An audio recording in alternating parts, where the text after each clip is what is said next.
Bismillahirrahmanirrahim. Assalamualaikum warahmatullahi wabarakatuh. Apa kabar Ibu dan Bapak guru hebat semuanya? Izinkan saya memperkenalkan diri. Nama saya Umi Salama. Saya bertugas di SMP Negeri Purworejo, Padang Ratu, Kabupaten Lampung Tengah. Di sini saya ingin berbagi praktik baik tentang pembelajaran yang menyenangkan yang berpihak pada murid. Ibu dan Bapak guru hebat semuanya, jika kita ingin membuat kegiatan pembelajaran yang menyenangkan, yang berpihak pada murid, maka kita harus memperhatikan beberapa hal. Di antaranya, kita harus bisa menciptakan lingkungan belajar yang aman, nyaman, dan kondusif, atau biasa kita kenal dengan lingkungan belajar yang positif. Jika lingkungan belajar murid sudah positif, sudah aman, sudah nyaman, tanpa tekanan, insya Allah pembelajaran yang Bapak Ibu sampaikan akan lebih mudah murid paham, karena mereka sudah bahagia saat menerima pembelajaran yang Bapak Ibu sampaikan. Selanjutnya, kita juga harus melakukan asesmen awal, di mana asesmen awal ini sangat penting, karena dengan asesmen awal kita bisa mengetahui karakteristik, gaya belajar, minat belajar, dan kesiapan belajar murid. Setelah melakukan asesmen awal, mengetahui gaya belajar murid, kesiapan belajarnya, dan lain-lain, barulah kita membuat sebuah rencana pembelajaran yang berpihak pada murid. Jika kita tidak melakukan asesmen awal, kita tidak bisa membuat perencanaan pembelajaran yang berpihak pada murid. Karena kita tidak tahu gaya belajar mereka apa, minatnya apa, kesiapannya di mana. Maka setelah melakukan asesmen awal inilah baru kita membuat perencanaan pembelajaran. Setelah perencanaan pembelajaran atau modul ajar kita buat, baru kita action di kelas. Kita ciptakan kegiatan pembelajaran di dalam kelas yang menyenangkan sesuai dengan asesmen awal. Setelah kegiatan pembelajaran selesai, maka Bapak dan Ibu harus melakukan refleksi pembelajaran yang sudah disampaikan, baik kepada murid atau kepada rekan guru di sekolah. Ibu dan Bapak guru hebat semuanya, izinkan saya membagikan slide tentang pelaksanaan pembelajaran yang menyenangkan, yang berpihak kepada murid. Yang pertama, poin pertama tadi adalah menciptakan lingkungan belajar yang positif.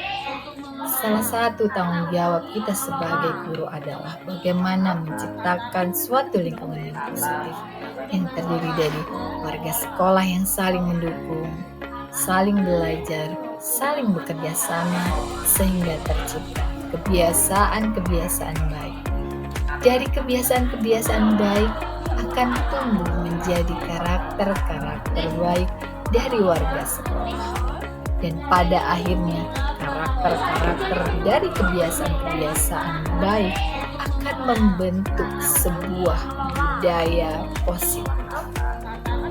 Suatu lingkungan yang aman dan nyaman akan memberikan murid kesempatan dan kebebasan untuk berproses, belajar, membuat kesalahan, belajar lagi, sehingga mampu menerima dan menyerap suatu pembelajaran. Perlu diingat Bapak dan Ibu semua, selama seseorang merasakan tekanan-tekanan dari lingkungan, maka proses pembelajaran akan sulit terjadi. Dan salah satu tanggung jawab kita sebagai guru adalah menghilangkan atau mencabut gangguan-gangguan yang menghalangi proses pertumbuhan potensi belajar murid. Kegiatan yang selanjutnya yaitu Kita harus melakukan asesmen awal untuk mengetahui karakteristik gaya belajar, minat, dan kesiapan belajar murid.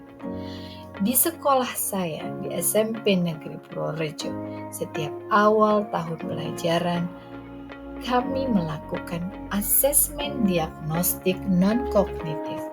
Jadi guru mata pelajaran berkolaborasi dengan guru bimbingan konseling melakukan asesmen awal ini, di mana asesmen awal ini sangat kita butuhkan untuk memetakan karakteristik gaya belajar, kesiapan belajar, dan minat siswa atau murid kita.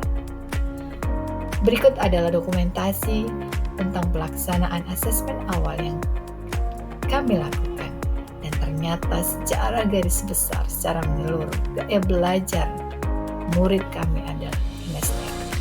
Ada beberapa gaya belajar mereka yang auditori, visual, tapi secara menyeluruh, secara garis besar, paling banyak adalah mereka mempunyai gaya belajar kinestetik. Jadi anak kinestetik ini tidak bisa hanya duduk diam melihat tayangan, mereka harus banyak bergerak. Kalau diam saja mereka tidak akan betah di dalam kelas. Nah, inilah pentingnya asesmen awal. Saat kita sudah mengetahui itu semua, barulah kita bisa melanjutkan ke tingkat yang selanjutnya, yaitu membuat perencanaan pembelajaran yang berpusat pada murid. Nah, kemudian Bapak Ibu, setelah kita melakukan asesmen, kita sekarang waktunya membuat perencanaan pembelajaran yang berpihak kepada murid.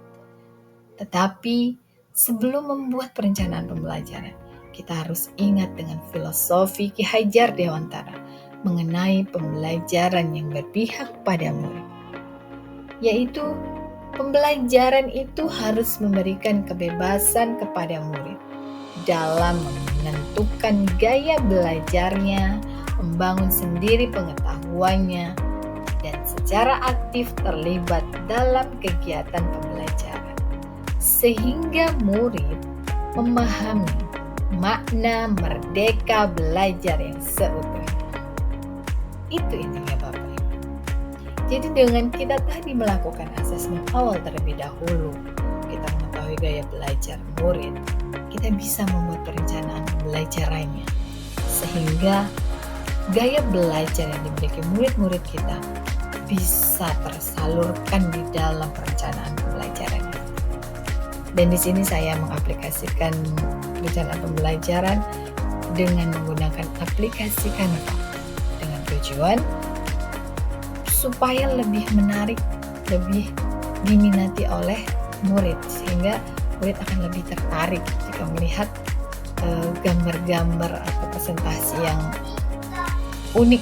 Jadi mereka akan lebih tertarik untuk melihatnya, dengan harapan akan bisa tersampaikan kegiatan pembelajarannya dengan baik. Kegiatan yang selanjutnya yaitu Bapak Ibu, kita harus menciptakan kegiatan pembelajaran di kelas yang menyenangkan sesuai hasil asesmen tadi. Hasil tadi kita sudah ketahui bersama bahwa sebagian besar anak itu adalah gaya belajarnya kinestetik. Walaupun di dalam modul ajar itu kita juga harus mempersiapkan untuk anak yang gaya belajarnya lain. Tapi di sini, di kelas yang saya ajarkan ini, mereka mayoritas adalah gaya belajarnya kinestetik. Maka di sini saya menerapkan pembelajaran kelompok, di mana dalam satu kelompok itu murid bisa saling bekerja sama, berkolaborasi dalam menyelesaikan tugas mereka. Mereka aktif saling mengungkapkan ide dan gagasannya masing-masing.